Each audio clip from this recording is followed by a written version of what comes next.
Sleeper train की। और अब बात भारत टैक्सी यानी भारत कैब की, किस तरह से कैब सर्विस को बेहतर बनाया जाए। नए साल के साथ ही देश में नई कैब सर्विस भारत टैक्सी की भी शुरुआत हो गई है।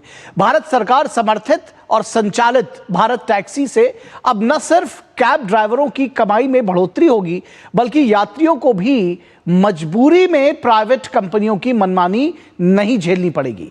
भारत टैक्सी से कैब ड्राइवर्स को पूरी तरह से मालिकाना हक मिलेगा, क्योंकि इस प्लेटफॉर्म के जरिए ना तो मोटा कमीशन देने की जरूरत पड़ेगी और ना ही कंपनियां उनके काम में दखल दे पाएंगी। भारत टैक्सी सर्विस पर हमारे संवाददाता देवांशु मल्होत्रा की यह विशेष रिपोर्ट देखिए। आज से देश में टैक्सी सेवाओं के क्षेत्र में एक नया प्रयोग शुरू हो गया है।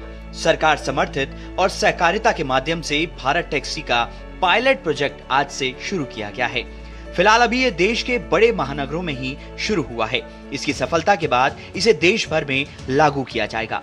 लेकिन सवाल ये है कि भारत टैक्सी बाकी ऐप बेस्ड टैक्सी सेवाओं से अलग कैसे है। ये जानने के लिए हमारे संवाददाता देवांशु मल्होत्रा ने भारत टैक्सी बुक करके यात्री और ड्राइवर दोनों के अनुभव जानने की कोशिश की है। मैं आपको दिखाना चाहूंगा कि फिलहाल इन्होंने भारत टैक्सी के थ्रू मंडी हाउस से कनॉट प्लेस जो मेट्रो स्टेशन है, राजीव चौक मेट्रो स्टेशन है, उसके लिए एक टैक्सी ये बुक कर रहे हैं। नॉन एसी कैब का किराया 90 रुपये है। हमारी टैक्सी यहाँ पर आ चुकी है और यहाँ से हम कनॉट प्लेस जाएंगे। मंडी हाउस से कनॉट प्लेस तक एक छोटे से सफर के माध्यम से हमारी टीम ने ये जानने की कोशिश की कि इससे यात्री और ड्राइवर का कैसा अनुभव है। टैक्सी बुक करने के बाद चंद मिनटों में टैक्सी हमारे यात्री के पास पहुंची और फिर उनके साथ सफर की शुरुआत हुई। भास्कर, ये बताइए कि कनॉट प्लेस हम जा रहे हैं, कितना बदलाव देख रहे हैं किराए में और एक्सपीरियंस में? जी बिल्कुल, बहुत सारा बदलाव मैं देख पा रहा हूँ। अभी मैं क्योंकि ऊबर भी कर रहा था और साथ में मेरे पास 2 फ़ोन भी हैं, तो दोनों फ़ोन से, मेरा मतलब मोबाइल फ़ोन से मैं रेट्स वगैरह देख रहा था, तो बहुत बड़ा वेरिएशन है। भारत टैक्सी को इस तरह डिजाइन किया गया है कि यह सिर्फ सुविधा ही नहीं बल्कि विश्वास, पारदर्शिता और देश हित को भी प्राथमिकता दे। बाकी टैक्सी सेवाओं से अलग इसकी खासियतों के बारे में जानते हैं। जहां दूसरी टैक्सी सेवाओं में पीक टाइम में किराया कई गुना बढ़ जाता है, वहीं भारत टैक्सी में किराया तर्कसंगत और पहले से स्पष्ट रखने पर जोर दिया गया है। इसमें ड्राइवरों पर अत्यधिक कमीशन का बोझ नहीं है। भारत टैक्सी का डिजिटल ढांचा देश के भीतर होस्ट किया गया है, जिससे डेटा सुरक्षा और राष्ट्र हित को मजबूती मिलती है।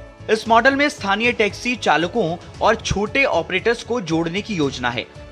हमें सर ना तो इसमें कोई कमीशन देना होगा, जो हमारी राइड का पैसा होगा वो सारा हमारा अकाउंट में आएगा पूरा, हमें किसी को कोई कमीशन नहीं देना है।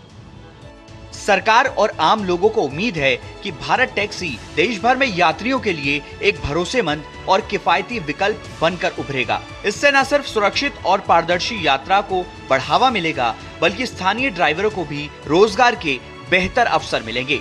सरकार का मानना है कि भारत टैक्सी से परिवहन व्यवस्था में आत्मनिर्भरता आएगी। भास्कर, कैसा रहा सफर? बढ़िया था सर, बहुत ही बढ़िया।